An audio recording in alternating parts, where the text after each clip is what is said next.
The Empire was the intergalactic superpower that ruled with an iron fist, emerging from the ruins of the Republic. However, despite its authoritarian practices, it was supported viciously by many in the galaxy. So this does beckon the question, who was the Empire's chief demographic, and who would be their loyalist of followers?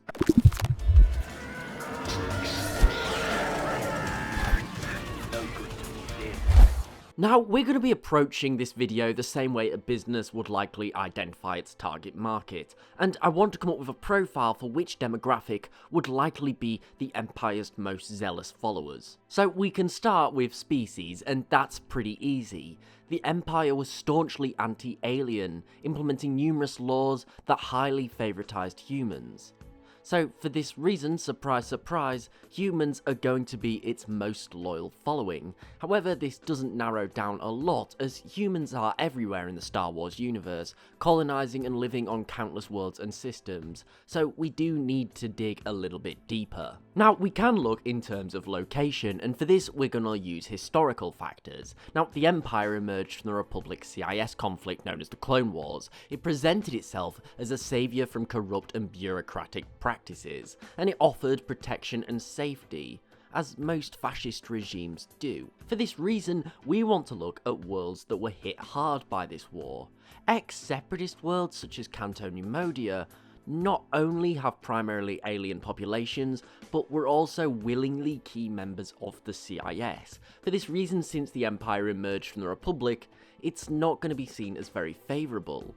And ex-Republic worlds, which enjoyed relative peace in the war, such as Alderaan, are also going to be inappropriate, because offering peace and protection to an already peaceful world doesn't make the Empire seem important. No, we want to be focusing on worlds that suffered in war, either ones that the Separatists took control of, or that saw significant damage before the Republic managed to free them. A great example here is Naboo. It has a large human population, however it suffered immensely both before and during the war due to the Trade Federation's blockade and subsequent attacks by the Separatists. We also need to consider age. Now, I would say gender's important, however it isn't something that plays a really big role, especially in the Star Wars universe, so we're probably going to leave it out. However, in general, the Empire does appeal more to a stereotypically masculine stereotype. But age is difficult, because although you want people to remember the bad times,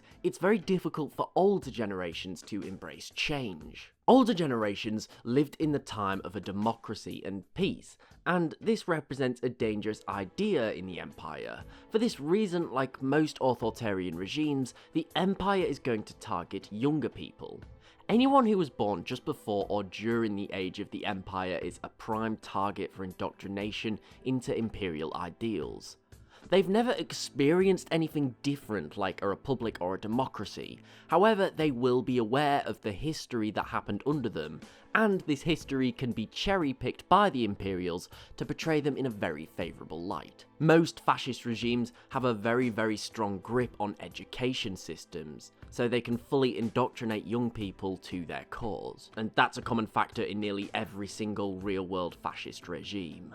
Now finally, we want to talk about wealth. Now, the Empire tries to show itself as a force for good for all people generally, however, it's going to be targeting the middle class.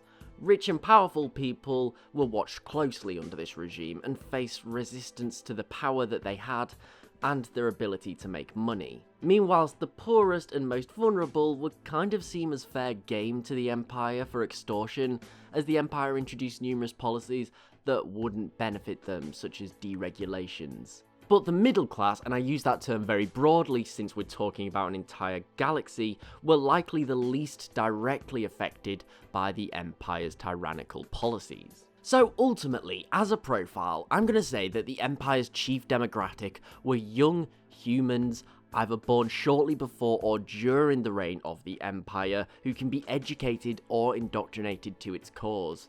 They likely come from mid-rim worlds who saw the brunt of most of the conflict during the Clone Wars, and are not necessarily poor, but definitely not rich and powerful either. And I believe that this was definitely the type of people who would have been the most overzealously pro-Imperial.